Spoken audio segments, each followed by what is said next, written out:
On this episode of This Week in Space, we're talking about the 55th anniversary of Apollo 11, Artemis 2, and Starship. Stay with us. Podcasts you love. From people you trust. This is Twit.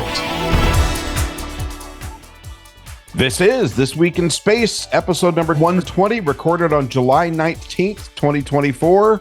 Remembering Apollo 11 and looking ahead.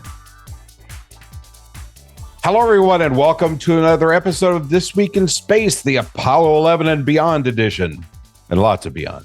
I'm Rod Pyle, editor-in-chief of Van Aster Magazine, and I'm here, as always, to my great fortune, with my good pal, Tariq Malik, editor-in-chief of Space.com and sometime Twitch star. How are you? Hello, Rod. Hello. I'm not on Twitch. Really? I'm on YouTube. Come on now. Come on. No way. Oh, you do your gaming stuff on YouTube? Yeah, I haven't figured out how to stream on Twitch yet. So, I mean, you know, I don't even have 1,000 followers yet on YouTube. So. He's on the Twit network, and he did. Okay. Well, very good. So let's start right. We'll dive right in because today we don't have a guest. We're going to be talking about Apollo 11, yes, Artemis, Starship, and a few other things. But first, big sigh from the audience. We have a space joke from our good friend Tucker Drake. Tucker, who's a freaking contributor. Hey, Tariq. Yes, Rod. What's green and roasted over a campfire? I don't know what. A marshmallow. I love it. I love it. I actually like that one. That's a good one. That's good. You got on the other hand, and this is no reflection on Tucker. It's all on us. But I got a couple of emails this week about people that said that their families, usually the younger members, actually gave audible sighs when they heard a joke coming up, and they're like, "Oh God, Dad, really?" But they like the rest of the show, so that's okay. So anyway, we've heard that some of you groan when it's joke time, and if so, it serves you right because you didn't send a better one. So save us from ourselves. Send your best space joke, or worst, or most interesting. You get what you put in. That's right. That's right. Gigo. To twist at twit.tv. All right. Enough of that. Let's go to some headlines. And boy, do we have some juicy ones this week. I was going to say, it's been a week, huh? going to say stinkers, but it's not the headline's fault. So, hey, California's lost, Texas's gained. Elon Musk, our good buddy, has decided he's had enough of the Golden State and wants to go to, what's Texas's nickname? The White Star? Lone Star. The Lone Star State. That's right. And, fits his politics, fits his sensibilities for taxes and everything else. So I guess that makes sense. Now, what I'm hearing out here, and these are opinions, I don't know how informed they are, is that either Hawthorne, which is where their headquarters has been for 20 years, may not pick up en masse and go, but it may be the executives, but that the manufacturing will stay here. But we should say like exactly like what's going on though before we get into like how it's going to happen, right? I mean, basically, jump in. Basically, Elon Musk is very upset apparently at a new. I think it's an LGBTQ plus law in California that relates to, I think it's transgender changes for kids, as I understand it. I know what you're talking about. Gavin Newsom just passed it. It's that schools don't have to tell their parents exactly about that, right? Exactly. That schools don't have to inform the parents if the child wants to change their name or pronouns at school, and request privacy. Like it's the first law in the U.S. to do that. And Elon has been, I guess he opposes like those kinds of rights for kids. Now, he does have a trans daughter, or anybody else. Yeah.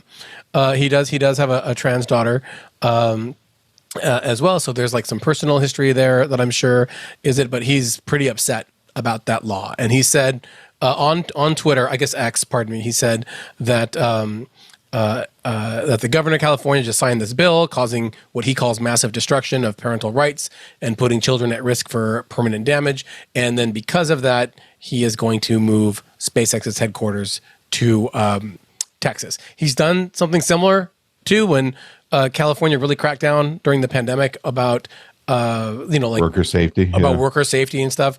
He did move Tesla's headquarters, I believe, to Texas as well. So the big question that we were talking about earlier now is that, so he said this at, there was a press conference later in the week that SpaceX was part of, because they have this contract to deorbit the space station. And in that one, they said they haven't really been talking about moving the company to Texas, because obviously it's brand new. And so it's unclear like what a move like that would look like, how fast they could do it.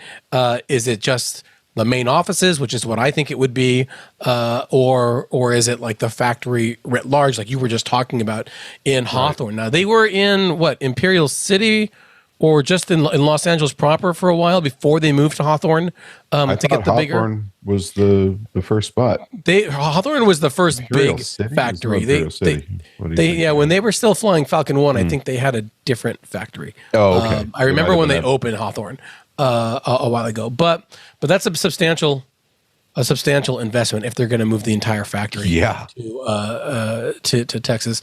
Big loss, like you were saying there, in terms of like the manufacturing jobs and whatnot. I mean, they crank out rockets and rocket stages like there's no tomorrow out of there. They launch they used to launch multiple times a week.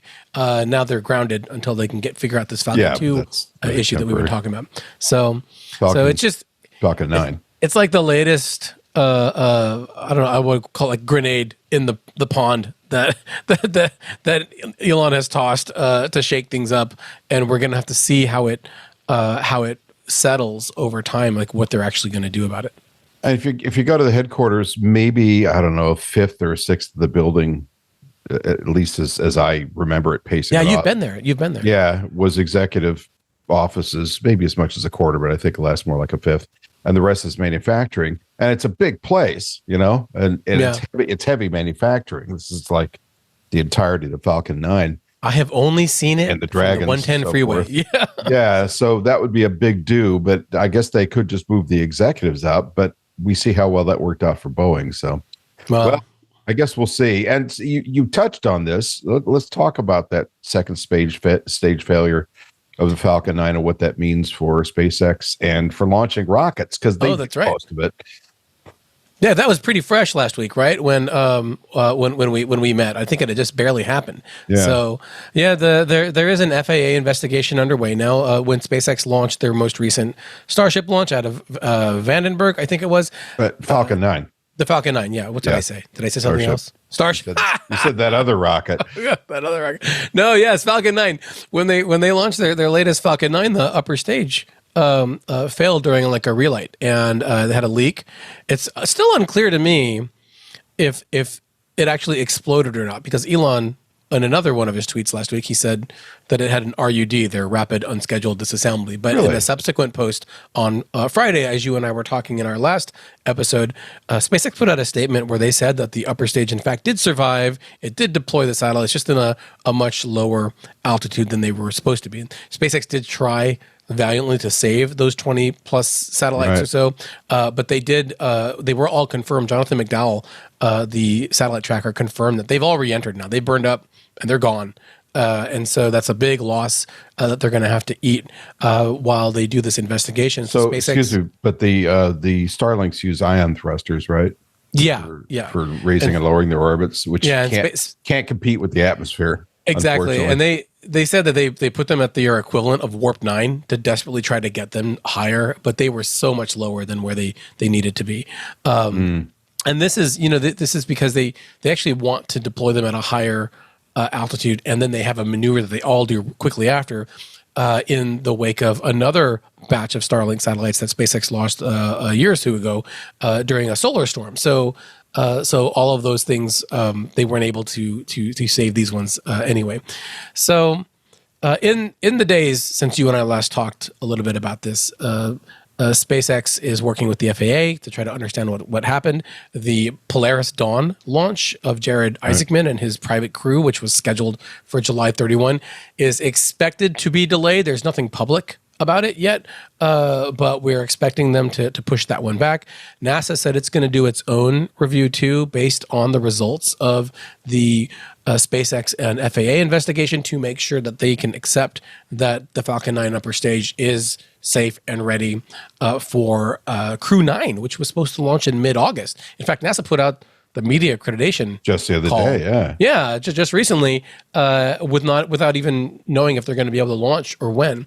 Meanwhile, SpaceX has actually applied with the FAA, or at least asked that if they'd be allowed to expedite a resumption of flights based on like what the early findings are going to be for this. Like if they think that it's not an issue for other Starlink launches, you could see them doing that and then moving up to customer flights and then to crewed flights, depending on what the stages are.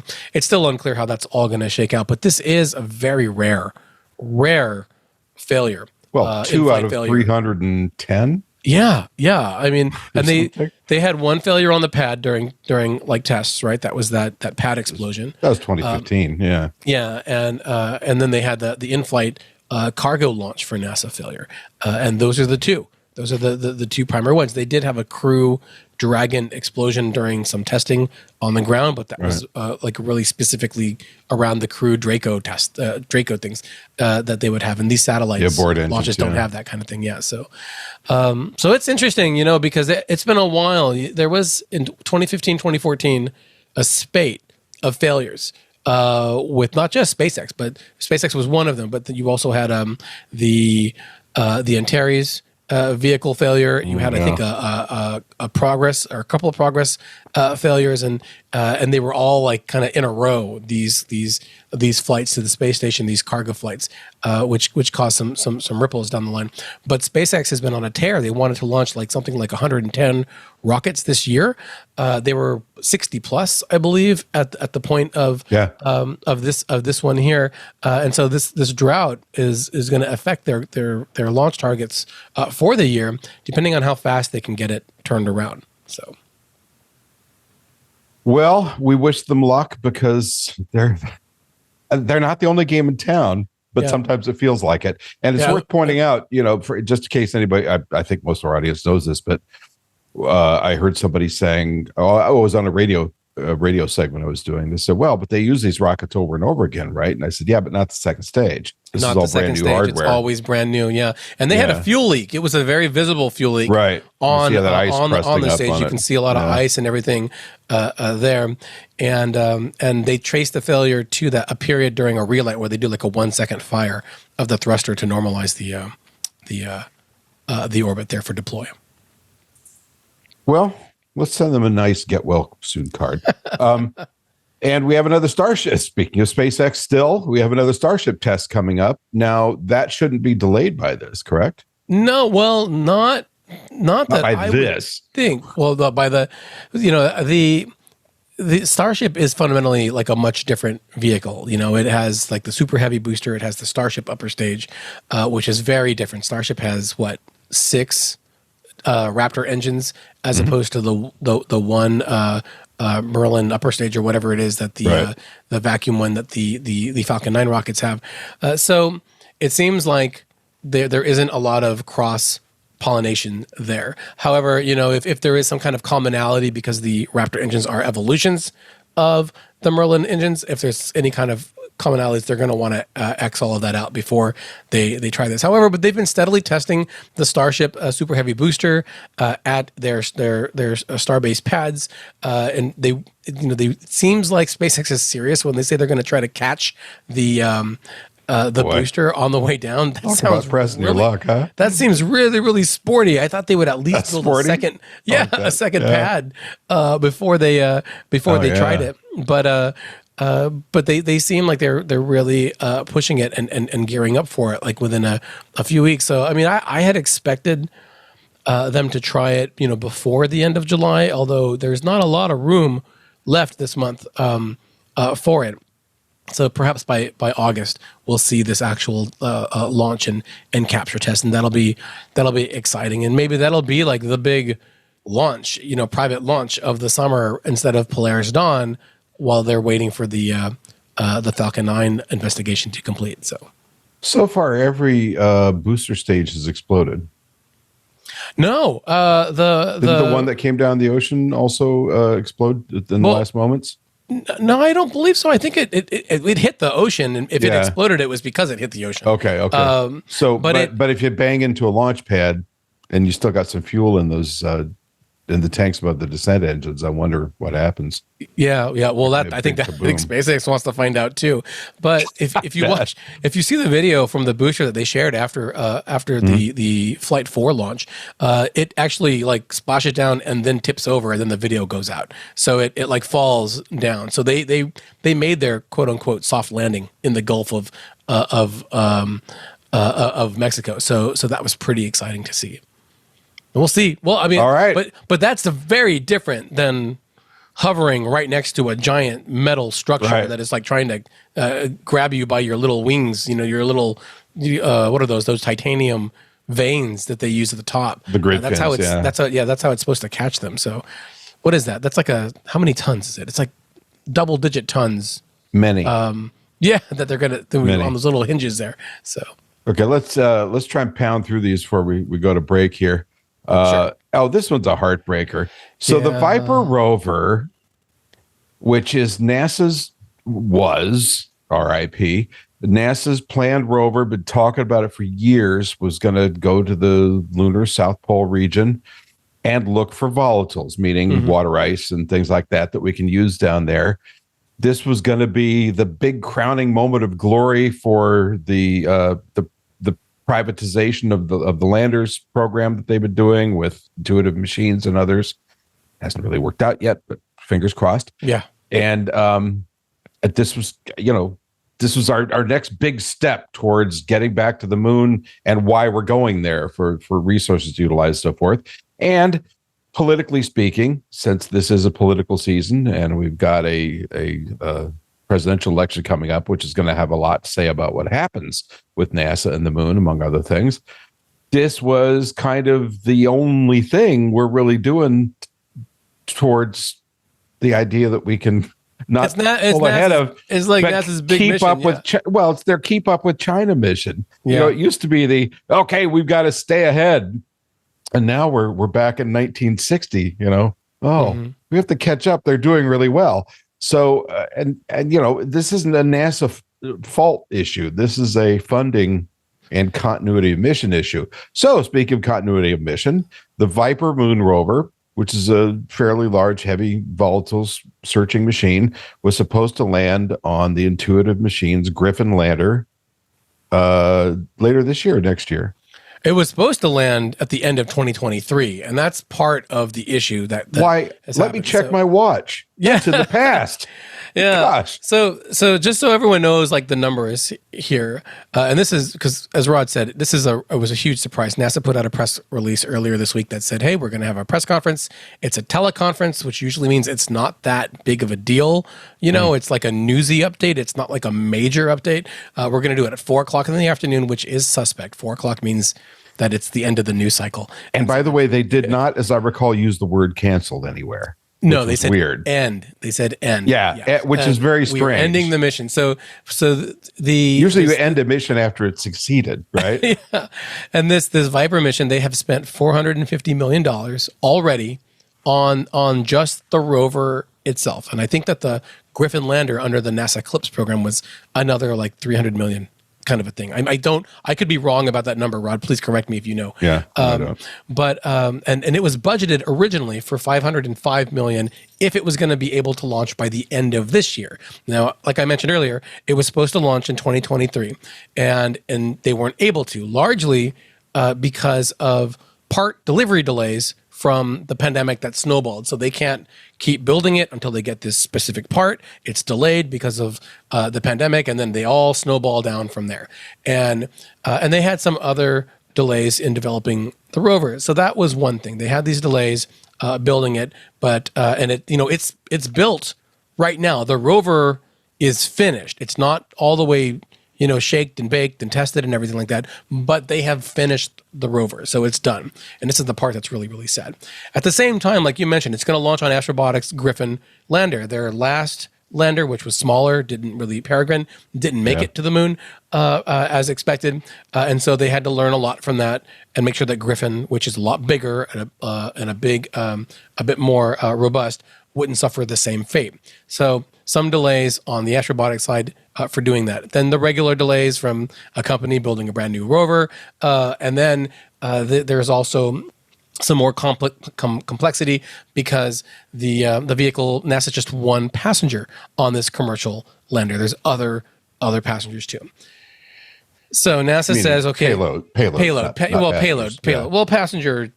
Yeah, I get what you're saying, but I just don't want to make people think, wait a minute, they're beating Artemis? So that'd be nice. So a lot of moving parts, literally.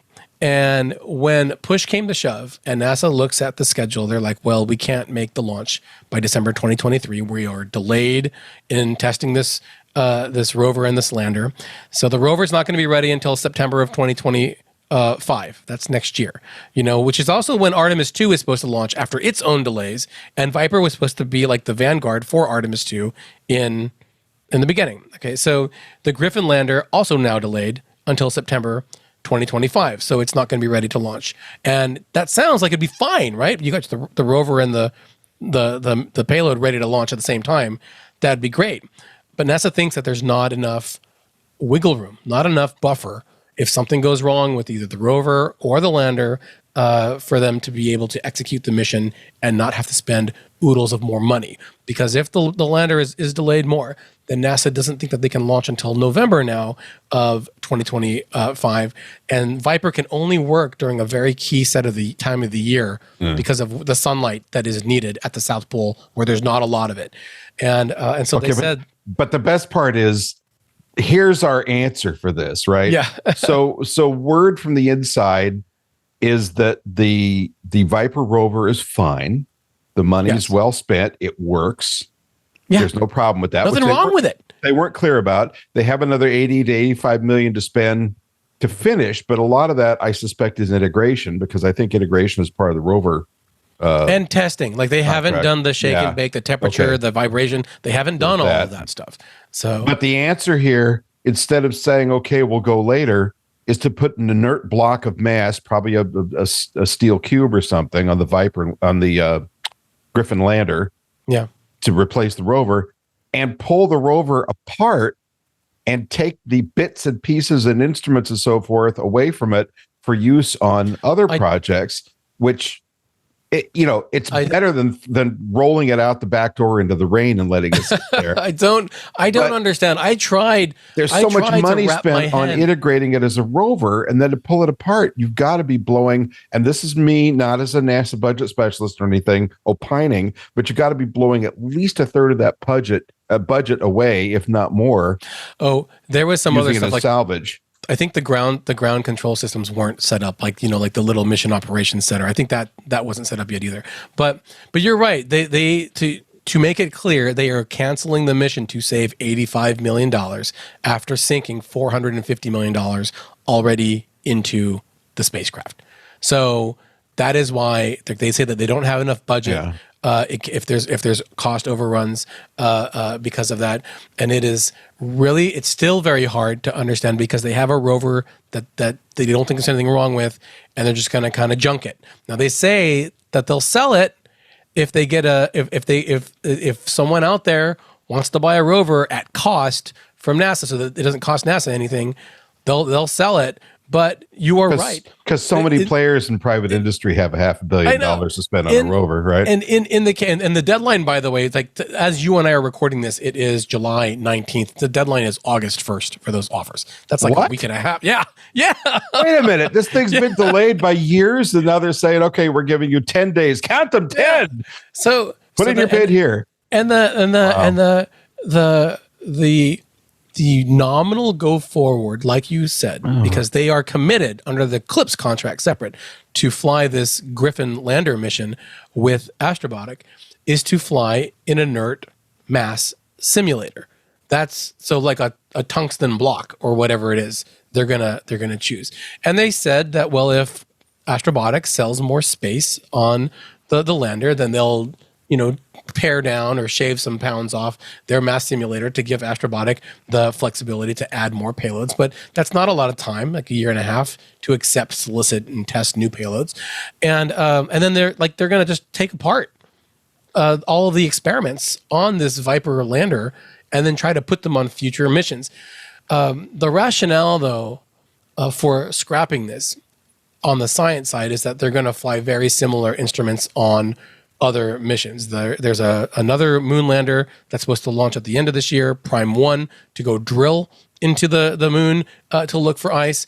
They said, oh, hey, we're going to have this new lunar terrain vehicle that we're going to be able to send for Artemis, and that's going to be autonomous too. We'll be able to send that where we want to, and it's going to have instruments on it too. That's a vehicle they don't even have yet. They haven't even picked, the vehicle and tested it and whatever. So they're betting on other systems that they don't have already and saying, well, we already have it coming, so we're going to cancel this one. It's just disappointing because, we remember the Constellation era where they had this whole big slate of rovers and whatever that were going to pave the way to the moon.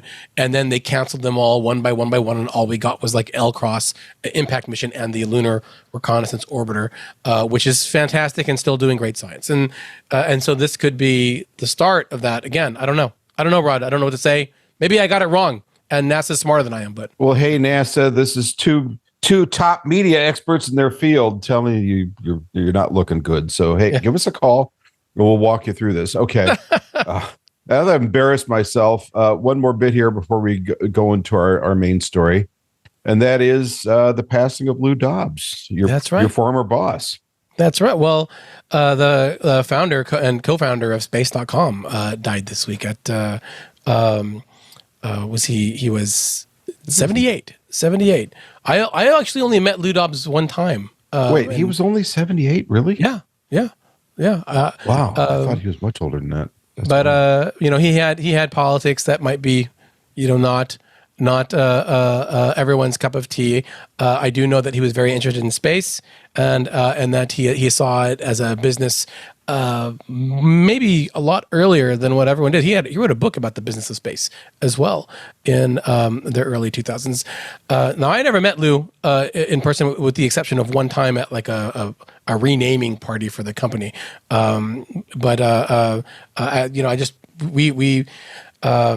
had to mention and mark on his passing because space.com wouldn't be here if it wasn't for him and his co-founder Rich Zaritic back in 1999. They launched the company. Here we are 25 years later. It's our 25th anniversary this week. Actually, I got this nice nifty shirt. I just found it a vintage for that.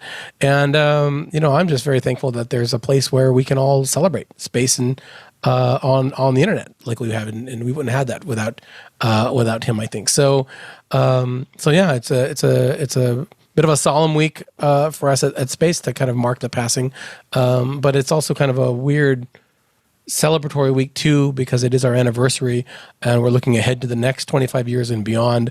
And it all started in 1999 in July. So on the anniversary of Apollo. If it wasn't for Lou and his internet service, you'd probably be working for me. And that's that right. means you'd be living in Barstow and you wouldn't have a family. Okay. We're going to be right back after we take the short break. Don't go anywhere. The excitement's just about to start. So let's talk about Apollo 11. We have just had the 55th anniversary of the launch. And as of the time of this recording, July 19th, tomorrow will be the 55th anniversary of the landing. Now, this one's kind of interesting to me because the media loves big round numbers with zeros on the end. 10th anniversary, 50th anniversary, 100th anniversary. And I realized yesterday that I'd be 100 and what would I be, 111 when that anniversary comes. So that's unlikely. Actually, it's incredibly unlikely. You'll probably still be around. Well, cut out the cigars and take up jogging, Rod. You'll make it. Can you picture me jogging? It's a frightening thought. But I did look around. So I was invited to this cool event they're having down at the San Diego Aerospace Museum. Mm-hmm. And Jerry Griffin will be there, former Apollo flight director and JSC director, among many other stellar credits that kind of blow my mind. Charlie Duke, moonwalker from Apollo 16, will be there, and Buzz, our friend Buzz Aldrin, will be there. Yeah, and I haven't heard from Buzz in a while. Well, and as things are going, for a lot of these guys, every time I hear they're going to be somewhere, you got to wonder, is this their last one? Is this their last one? Not because I don't think they're going to be around, but because it gets harder to travel. I mean, hell, if somebody says to me, "Hey, we want you to come to this event," and you're flying like budget coach in the back of the plane. Spirit. I'm in my 60s, and I'm like, really, Frontier Airlines? I'd rather stick a pencil in my eye. So.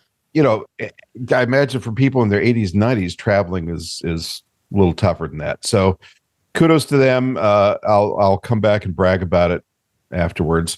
But I think it's going to be a cool event. And what shocked me was I didn't realize it's the only live face-to-face we have people from the Apollo program coming event for this anniversary, which kind of surprised me. You would think they would want to do something every year because, as you mentioned, like the people that made all of those discoveries, all of that effort, are getting a bit long in the tooth. That you'd want to celebrate them as long as much as you can with the time that they've got. So it's weird. No, I understand too. I find it frustrating every anniversary that we celebrate Apollo 11 as the first lunar landing with astronauts, and we haven't done it again, right?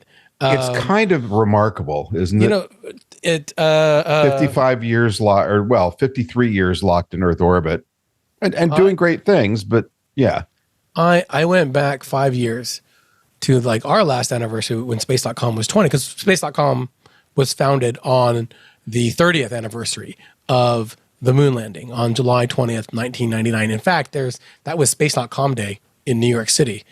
There's an official proclamation. I can't find it. It's in storage somewhere. Are you serious? Yeah. It was really cool. It was really cool. That's wild. But in what's five in 2019 when I wrote my thank you for 20 years of Space.com, I was so excited because, hey, in 2024, we're going to have people walking on the moon. And isn't that going to be great?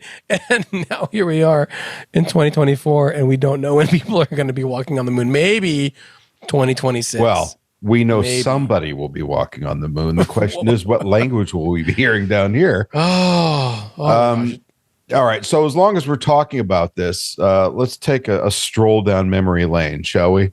Anthony, if you could cue up the launch audio. So I was 11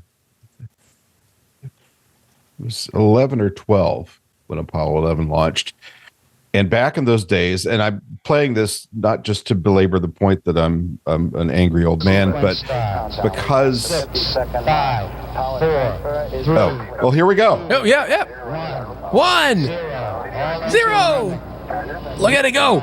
We have a liftoff, 32 minutes past the hour. Wow. Liftoff on Apollo 11. Oh, boy. Now, I want you to notice a couple of things. Number one, Jack King, who was the public affairs officer at the voice of NASA. Launch Control. No, he was the voice of Launch Control. The voice of Launch Control. Then they handed off to Johnson, and that guy was still great, but he was a little less flashy than Jack. Jack, I met him, interviewed him once, really interesting guy. They didn't give a NASA commercial at the moment of liftoff.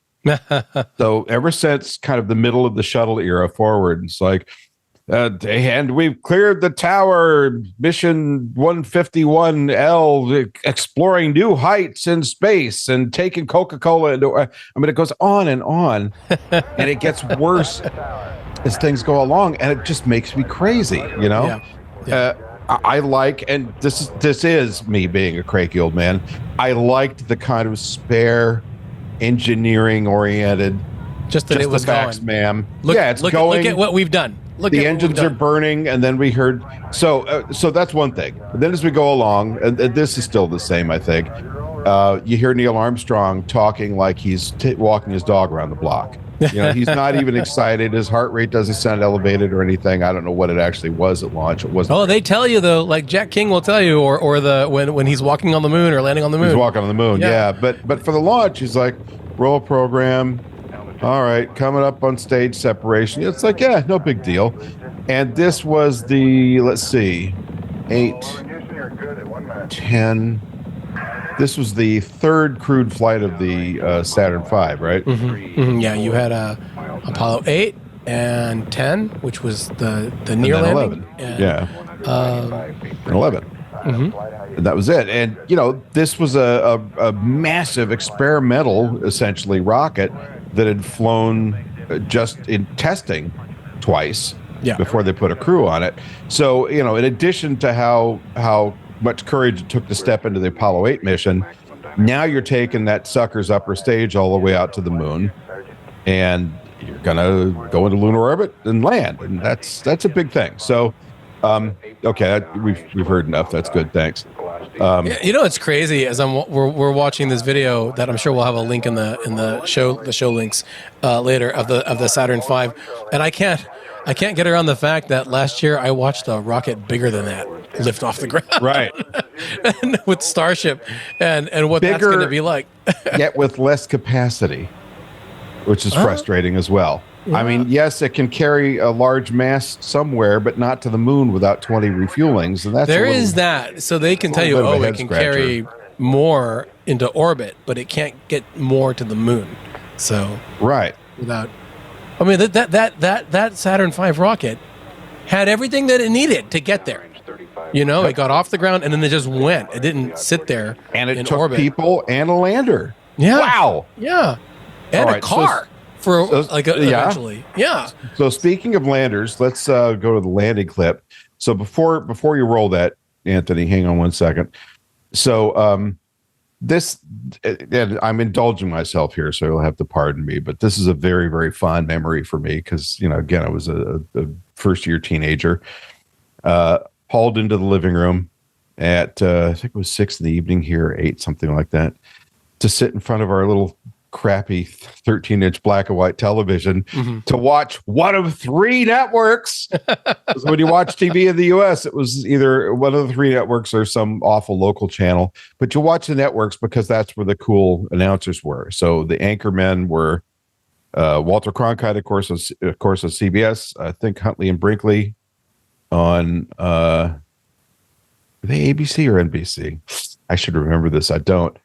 And then for the specialists, guys like Frank Reynolds and so forth.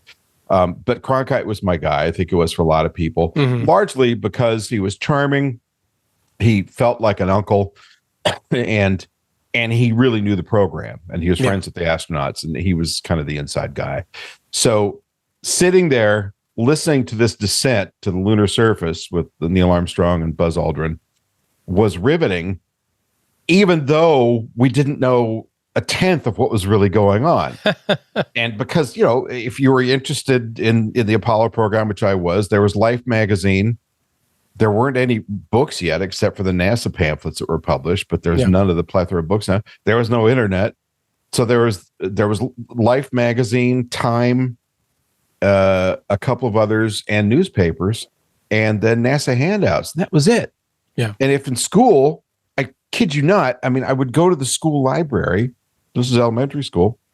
I'd go to the library to pull out a book on space exploration, and I'd look up, and literally they have 3 of them by Willie Ley and others, the big golden book of space flight with these banana-shaped silver rockets. I mean, it was awful.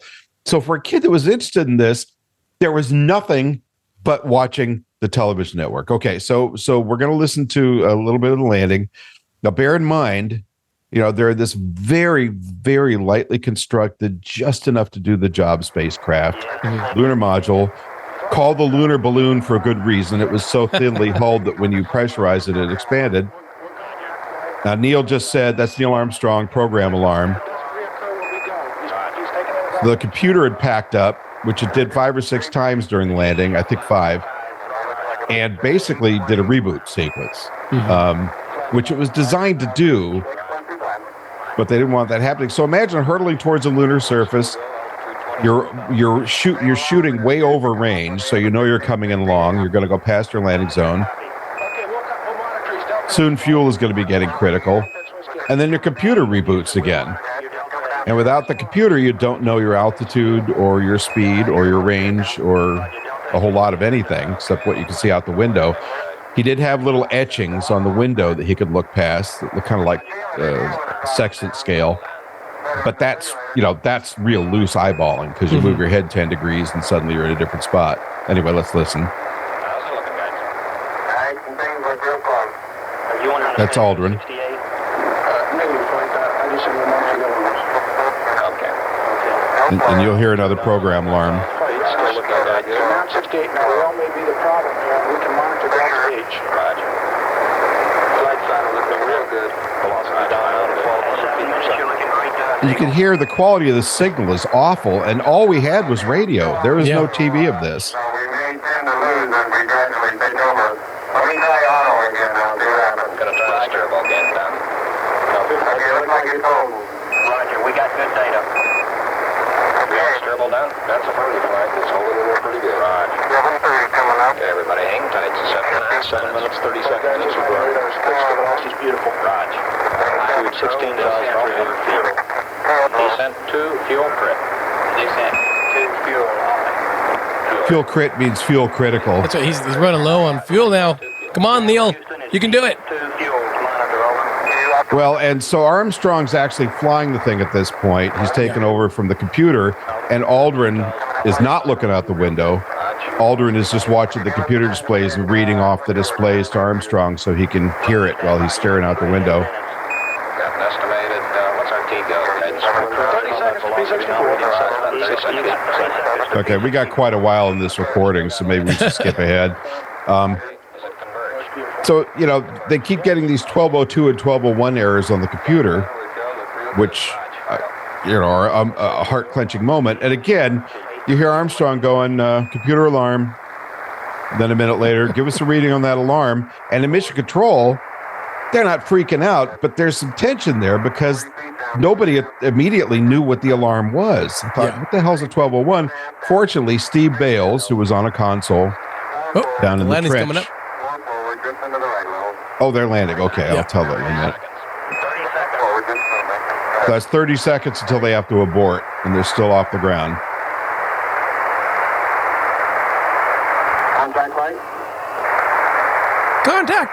Okay, engine stop. APA at a descent. Out of descent. Auto control both auto descent engine command override off. Engine arm off. Port 13 is in. Arm is off. We copy you down, Eagle. T1. Stand by. T1.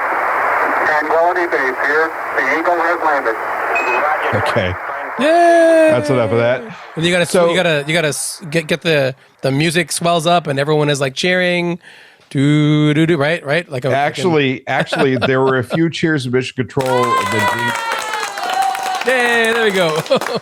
and then Gene Kranz looks around and says, "All right, settle down in here. We got a mission to do." So he snapped at him right away, but he had to, But anyway, what I was going to say is these computer alarms came up 1201, 1202, and people look around like, okay, what's a 1202 alarm? And a guy named Steve Bales on console happened to remember that they had a simulation a few weeks before. And I think it only happened in one or two of the simulations, which they did hundreds of course, that had one of these show up. And nobody thought much of it at the time, but he thought, well, you know what? I'm going to make a list of all the computer alarms and put it in the back of my clipboard. So while they're hurtling towards the surface, he's back there flipping through 888, 899, 1201, 1202, and found it and said, okay, that's not critical. Keep going. Yeah. And then it changed from 1202 to 1201. And he said, that's not critical. Keep going. And the reason it wasn't critical is because Margaret Hamilton, a brilliant woman at MIT who designed the computer and the software for it. And remember, this was the first computer to fly on something that would actually navigate beyond Earth. They had tried computers and planes, but nothing that even came close to this. Computers were the size of my house back then. I don't have a very big house, but they were huge. And this thing had to be sized down to something about the size of a briefcase. 32-bit, the numbers go on. Basically, it was enough to power your microwave, maybe. But that said, it was what would get them down the lunar surface and back off the lunar surface and to a rendezvous in orbit. And without it, it would have been very difficult to succeed if it was possible at all, especially coming home. I think it's funny how the Buzz and Neil were supposed to go to sleep after they landed, right? Take a break. before the moonwalk, and they're like, nope, And we're just gonna go outside right now. Well, okay, so let me just trundle it around this bit for a bit. So they're coming down. They're very close to the surface. Buzz is reading out, what he's watching on the computer and the radar, and Neil's staring intently out the window. And they're right at the point of touchdown. And suddenly there's this huge crater in a boulder field. And they're like, what? Oh, how? But he realized a little before that they were overshooting their landing zone because when the lunar module separated from the command module, there was a little residual air in the docking tunnel, and it was just enough to make a little pop, a little like a champagne cork, and that threw them off downrange by like 3 or 4 miles. So a little bit more to talk about here, but let's go to a break. Before we do that, we will be right back. So stand by. Don't land without us. All right. So they're coming down. They're landing long. Armstrong looks down. There's not a nice, smooth, tranquil floor like you're supposed to see in Mare Tranquillitatis. But there's rocks and craters and holes and all kinds of stuff. And remember, lunar module can't come down with anything larger than about 18 inches under any one of its landing pads, or any hole deeper than 18 inches, or it may not be able to take off again. So this is getting a little critical, and it's because, as I said, they had this extra pressure when they separated as they're running long. So that's why fuel is getting so low. This particular lunar module is one of the early ones, so it didn't carry as big a fuel load as the later ones did. But boy, was it borderline. So towards the end there, what we did know as a young man listening is when they're saying 60 seconds, 30 seconds. Now, that's not 30 seconds to oblivion, but that is 30 seconds to when he's supposed to abort and come home. And of course, the question in many minds is, would he have? Because he knew, to his credit, this wasn't just him being a jock fighter pilot or something, test pilot. He knew that if they are within probably 15, 16 feet of the surface and the engine cut out, that's just the descent engine. It's not taking any fuel from the ascent engine, which is separate on a separate stage. He knew the thing would just settle down and thump to the surface, so they'd be okay. Yeah, but you still didn't want to do that, right? Yeah. Well, you could break a leg. You could tip over. You don't know. You don't know, right? That's true. So the one other thing I want to mention, so you're right. They get on the surface, they're supposed to take a nap, and they call in and say, guys, really, we're ready to go. But it was still a number of hours for them. I just want to point out that that whole tenterhooks thing in the documentary, the Apollo 11 documentary, where it's just the historical video and audio. Now, which one? Because there was the CNN one that most people saw, and then there was the good one that was done by 1895 Films that I worked on. Yeah. Oh, good. Oh, well, I thought you were going to say the CNN. No, because it talks about like it talks about Neil's heart rate going up on the way down, and it's all real calm. He's got his beats at 100 beats per minute. It's like it's like 165. It's like 100 beats is my resting pulse rate just sitting here. Yeah, no, it was very high. No, and it's of course he's just talking nice and calm, but it's like no, he's sweating bullets. Give me some info on that computer alarm, and it's like, guys, steely-eyed running. No. Yeah. Well, and Buzz too. I mean, he was absolutely of course cool as ice, staying on that computer, not looking out the window towards what could very easily have become his doom. So they land, they kind of chill for a while, but they don't sleep, and then they suit up and go out. They explored for 2.5 hours. There's 2 more things I want to mention here. Yeah. So Armstrong opens a hatch. They had trouble with that. There was some, again, residual air in the lunar module. They couldn't get it to depressurize completely. It's a couple of percent, but they're tugging and tugging on this hatch, and it's not going to open. And there's some engineer at Grumman thinking, "Oh God, what did we do?" They got all the way to the moon, they can't get out. So Buzz finally reached down because he was in a position to have some leverage, and bent the hatch back. It was so thin you could actually torque it, and it went. And there was this little puff of icy air that went out, and they were finally able to leave. So they're going down the ladder.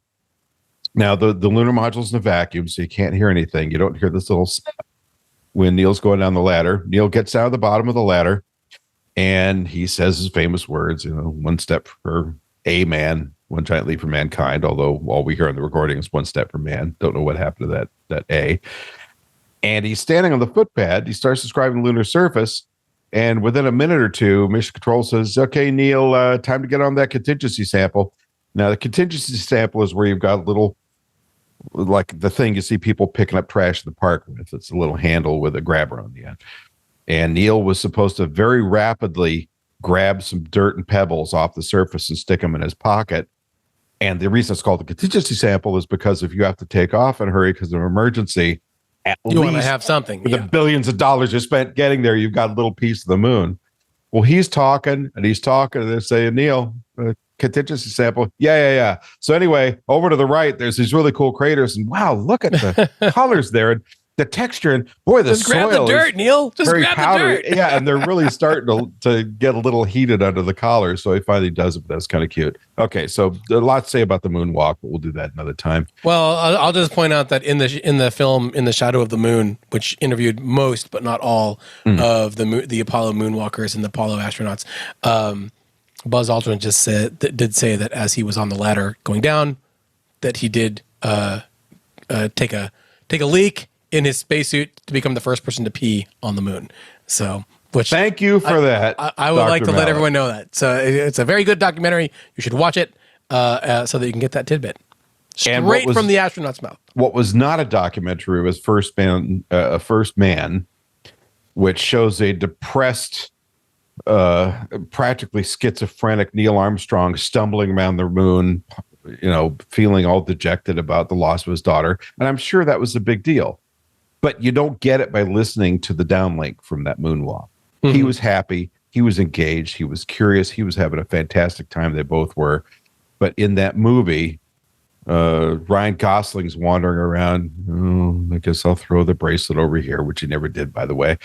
It just bugs me because it was a very poor representation of it. Anyway, they do the spacewalk. Things go great. They get a half-hour extension. Coming back in the lunar module. So Buzz came down second.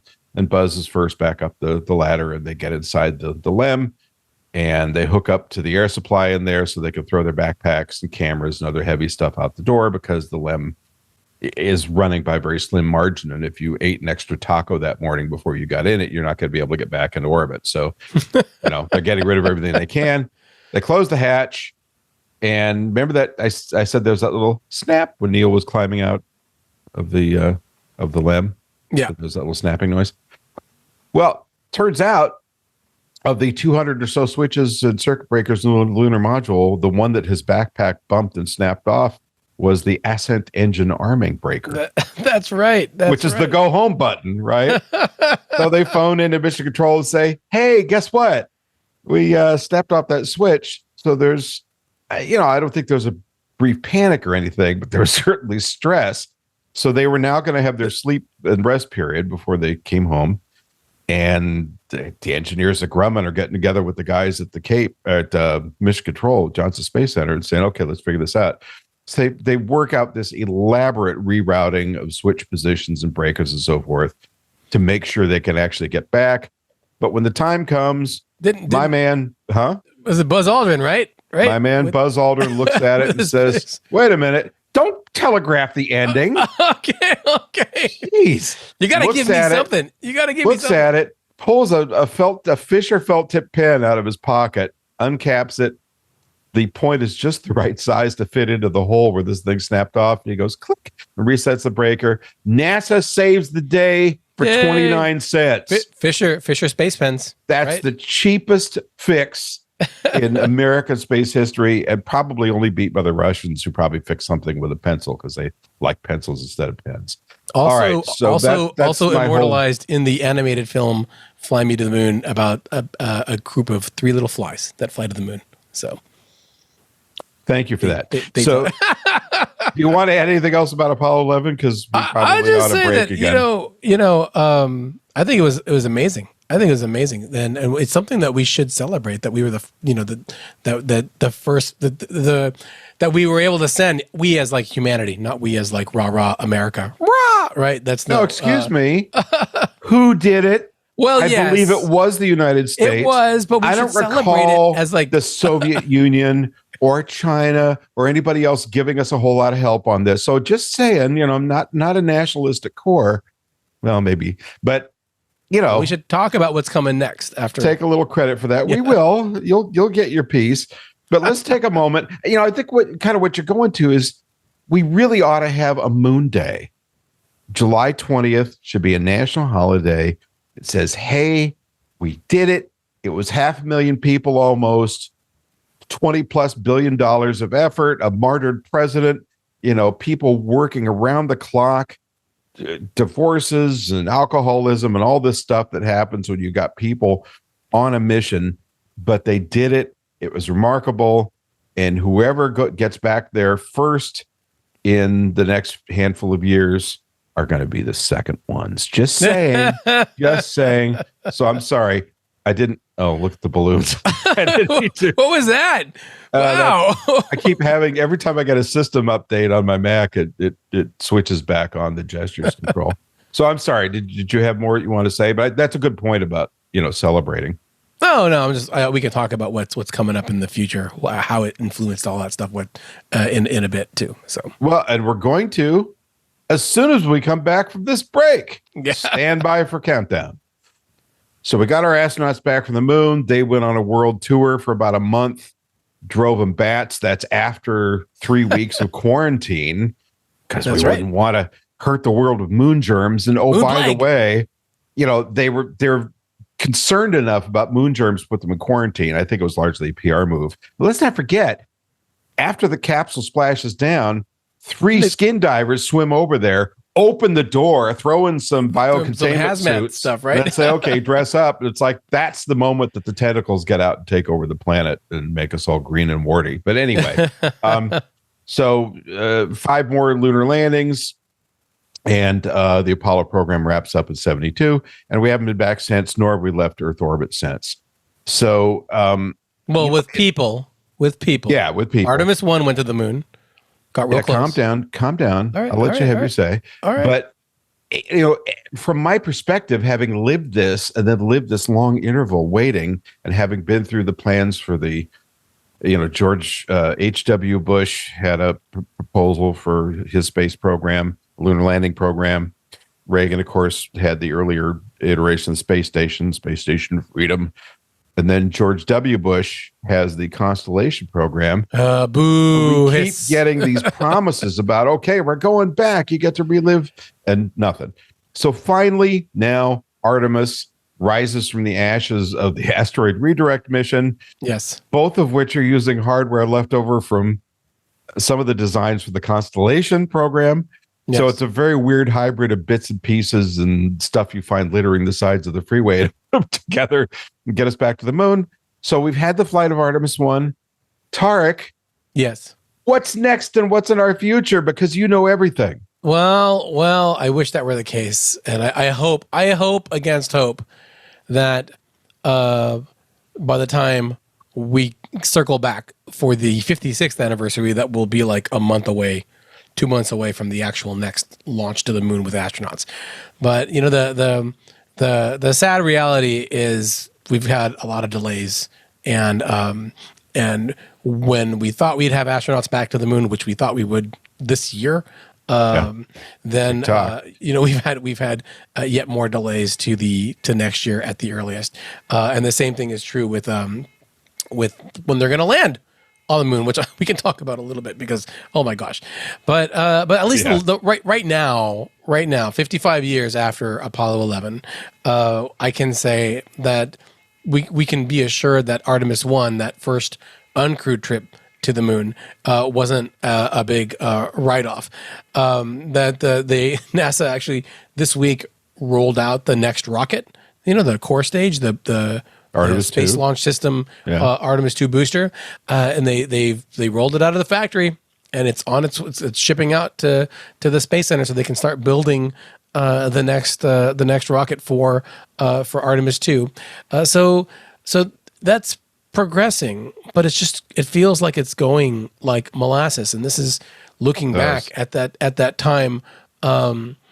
With Apollo 11, which launched July 16th of 1969, and then in October November? Is that when Apollo 12 launches? You know, in like I mean, so, literally at its height, like that months program later. was launching every 2 months. So the because plan, they were ready. and the plan right now is that these Artemis missions are going to launch maybe once a year, maybe once a year. If we're lucky. And by the way, let's not forget that Artemis 2 is not going into lunar orbit. It's a flyby because for whatever reason, NASA made a decision a decade ago.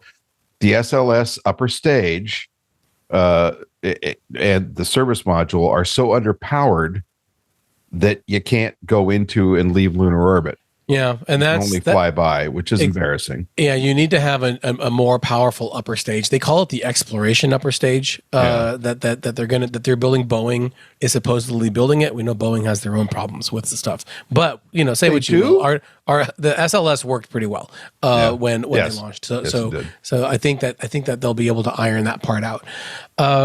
But it's just very frustrating. I think I am frustrated more than anything else. I'm sure you are too, with all of the waiting that we've had to do for these missions. But right now, at least it seems like Artemis 2, Artemis 3. Like our writer was at Michoud Assembly Facility in New Orleans this week, watching Artemis 2 come out, and said very frankly how impressed he was to see not just the booster, the core booster rollout, but the hardware, the rings, the tanks for Artemis 3, 4, 5, all the way up through 9. They've got components there, and the same is true. I think they've got components of up through 5 right now for the Orions that they're putting together. That is a much better place than we were 5 years ago. During the 50th anniversary, because they had like nothing. They had none of this stuff. Maybe parts of SLS for Artemis 1, and that was about it. And so it does seem like the ball is rolling enough that it is an inevitability when they're going to get to the surface. I'm not going to say that it's going to happen on time, but it seems like, we have... You've kind of missed that already. Yeah, right? Well, the Artemis program is a very rare human spaceflight program that has survived presidential administrations, right? It was founded... I think it was the first time. Yeah, it was founded during the Trump administration. They named it Artemis. They said, this is what we're going to do. And then during this current Biden administration, it's still going fine. They launched Artemis 1, and it seems like it's far enough that no matter what happens with this current cycle that we're in, it's going to continue going forward. So I'm hopeful. In the meantime, Northrop Grumman is testing a new version of the boosters. They're not ready yet. They probably won't be until Artemis 3, 4, or pardon me, Artemis 4 or 5. The boosters being the solid, the solid boosters. They're going to be lighter, and because they're lighter, they'll be able to have more capacity for lift on the way forward. It's a composite design that is a bit more robust than the current ones, which is just an extra segment of like a 5-segment solid rocket booster, just a little bit larger than the space shuttle ones themselves. So that's really, really encouraging, and I can't wait to see how that is. And one thing that you pointed out earlier, when you were a boy, little Roddy Pyle, sitting in front of the TV, believe it or not, I was small once. Yeah, that you had 3 networks, and that was it to watch the landing. We were talking about this today on the Space.com team about what that's going to be like, in 2026, in September 26, when Artemis 3 supposedly lands on the moon, and the astronauts get out and take that long Starship elevator ride that I'm sure we're going to talk about in a little bit to the surface. How that's going to be watched around the world, because we don't just have one network or 3 networks now. We have like a bajillion, and then everyone can watch it live on YouTube or Twitch or X or Facebook or whatever.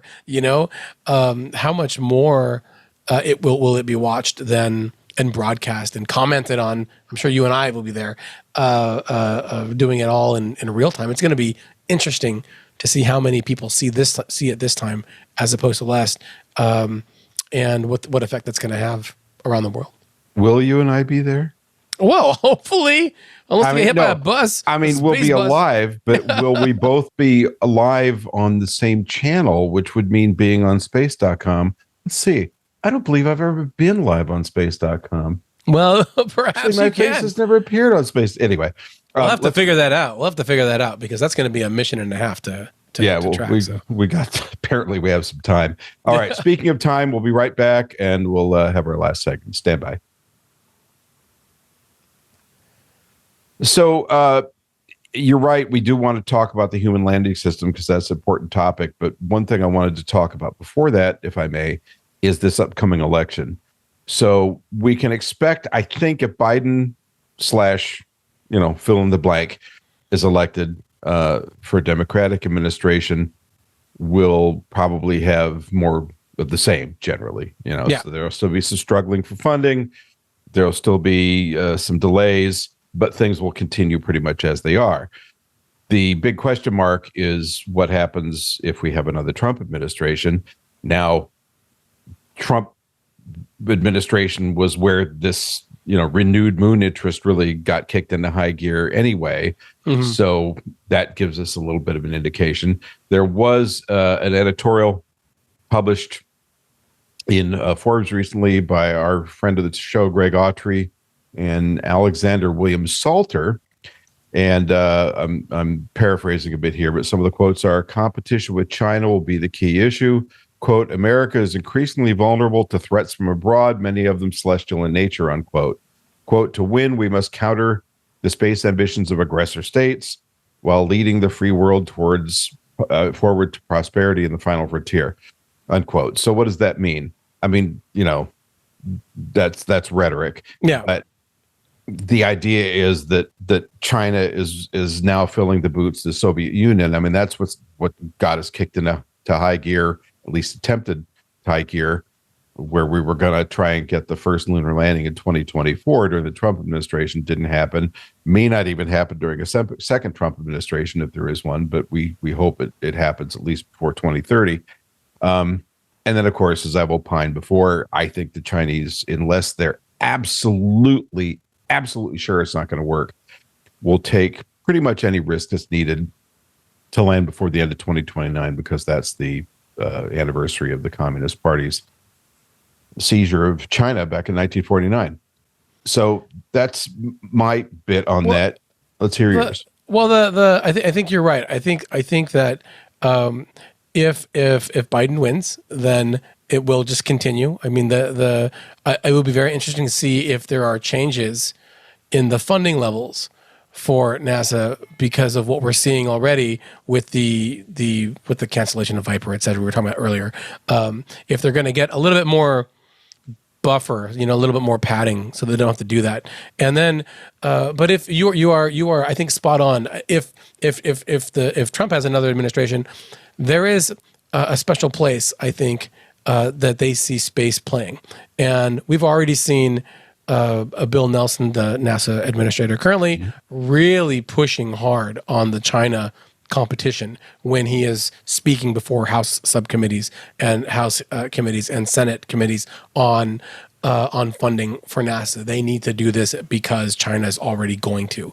And I think that argument is going to be really strong if Trump has another 4 years to try to really push it, because I think that any president would like to be the one sitting in the White House when astronauts, return to the moon, because you get to claim that it was on your watch. Right? Yeah, I mean, look at what Nixon did after he finished after Johnson and Kennedy finished their space program. Nixon's in office for 8 minutes. Neil, we're all so proud of you for being on the moon. Yeah, exactly. And there's that iconic photo of him talking to them through the what is it, the Astrovan, where they were being in detention. Yeah, quarantine van. So I think that there would be a higher level of support and probably a good push to try to get things moving a bit earlier, because that was a priority for Vice President Mike Pence when he was a chair of the National Space Council, right. Which he did very well. Yeah, he was the person who stand up there and basically said to Boeing, if you can't do this, then we will find someone else who can by any means necessary. Yeah. He said that when there were lots of delays for SLS, and all of a sudden you saw a lot of things getting frontline, getting pushed, and but it does cost money, and so the how the budget's going to shake out. Will science be more affected because they have to transfer it over to human spaceflight? Are they really going to stick with SpaceX as the only provider for Artemis 3? Or are they going to move over to someone like, because Blue Origin For a is lander, competing- you mean? Yeah, for the lander, for the crew lander, because Starship seems to be going a lot slower than NASA and maybe SpaceX had sold it in the beginning. I mean, it's been let's see, how many years since they were selected? At least 2, or At least, one. I think. Yeah, No more. and Because we had a whole year of lawsuits with Blue Origin, so I think they're closer to 4. Yeah, and they haven't actually done a full orbit yet, let alone done the in-flight refueling test that they have to do, let alone finish the pad at Florida that they want to finish. A lot of things, and we and you got to have a couple of robotic landing tests on the moon to make sure the damn thing doesn't tip over. Yeah, they haven't even do that. Shown a demo of those legs yet, and I mean, we're elevator? coming up on. Oh yeah, so talk about 1950 science movies. It's like, okay, we'll open the hatch and throw a knotted rope out, and we'll climb down to the surface. I mean, they've got to design some kind of elevator that runs. Is it 120 feet off the ground? How tall Something is like that, Starship? right? Yeah, plus the legs. So yeah, it's immense. It's crazy. And landing that thing, I mean, it'll probably be done by computer, but you're basically going to have to be looking at facing up with your back to the moon, looking at TV screens. So there's a lot to know but here. SpaceX has a lot of experience with vertical landings now. That's true. with their rockets, I think that by the time and unlike a barge, the moon isn't moving. Yeah. Well, the terrain though, right? The terrain is going to be a question mark. So, well, but JPL on the other hand has a ton of experience with what's it called? Range trigger. Anyway, doing live trajectory updates. Yeah, they do as you're coming down. So they do dare mighty things. So they do, and we could talk about this all day, but we can't. I'll just say there's this great quote that despite 20 books and many of them being about Apollo, I've never been able to definitively get the source of. Gene Cernan claimed it, others claimed it, but in essence, it's as if John F. Kennedy reached in the 21st century and pulled Apollo back into the 1960s, which I thought was a brilliant thing because it really was like that.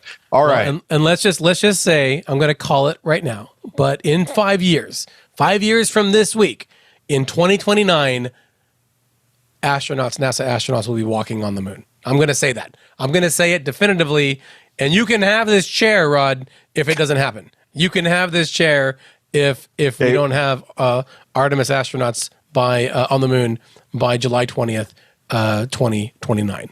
Okay, so what do you get if the bet goes the other way? I don't know. I'll think about it. What do I have that you want besides dangerously good looks? Take me for a boat ride on the yacht. Let's go. And by then I'll probably have it ready to go. Okay, that's a good idea. All right. Well, thank you everybody for joining us for episode 120 of This Week in Space. The Let's Torture Anthony by seeing how long we can go before we wrap the show edition. Oh, I'm sorry. The Apollo 11 and Beyond edition. And just want to remind everybody that the National Space Society's site at nss.org and space.com, website's the name, are both good places, not just to satisfy your spaceflight cravings, although that's part of it, but also to keep up with the latest of what's going on, because we all love the same thing. Please don't forget to check out Ad Astra Magazine at adastromagazine.com. Tariq, where can we keep up with your amazing life achievements? Well, you can find me all the time at space.com, where I really encourage everyone to check out our 25 years of space.com features that we've been running all this week, where we've been looking at the last 25 years of space exploration and the next 25 years of space exploration. And when you'll still be there. Yeah, and you can find me on our YouTube channel at Video from Space, where we had a really great panel. We missed you, Rod. I'm sorry. Maybe next time. Talking with Sarah Seeger. Let me explain why you missed me, but that's okay. Talking with Sarah Seeger, Tom Marshburn, and John Mulcahy about where they see the humanity going in the next 25 years. And you can find me on the Twitter at our X at Tariq J Malik, and on YouTube at Spacetron Plays too, where I gotta finish my Star Wars Lego Fortnite Battle Pass. So that'll be my big thing this weekend. All right. And please don't forget, you can find me at pilebooks.com or at astromagazine.com, as I already said. Remember to drop us a line at twit.tv. That's TWIS at twit.tv. We welcome your comments, suggestions, and ideas. Really, we do. I mean, we answer every single email because we don't have personal lives. New episodes published every Friday are available on your favorite podcatcher. So, and this is important. Everybody listen. I know this is like the stuff at the end of the show, but please subscribe, give us reviews, tell your friends, whatever it takes. We really need it. And we work hard on the show. We love this show. We love you. I even like Tariq. So, it's important. So get on there, click those buttons, and let the world know how much you adore us. And of course, join Club Twit, $7 a month. More if you can give it, less if you just want one show. But there's so much stuff available there that you're not going to get on just the public streams. I mean, they work. They're great. Got to listen to commercials. But you join Club Twit, you get all kinds of cool stuff. And that warm inner glow of knowing you did the right thing to help the network and Leo and the gang. Studio's closing soon. None of us are thrilled seeing that, but it's what's got to be done to keep things going. And, if they can get their Club Twit membership up another few percent, they can keep doing what you valued for so long. So step up and be counted. I know I have. You can follow the Twit Tech Podcast Network at Twit on Twitter and on Facebook, and twit.tv on Instagram. Thank you very much, and we'll see you next week for a shorter episode.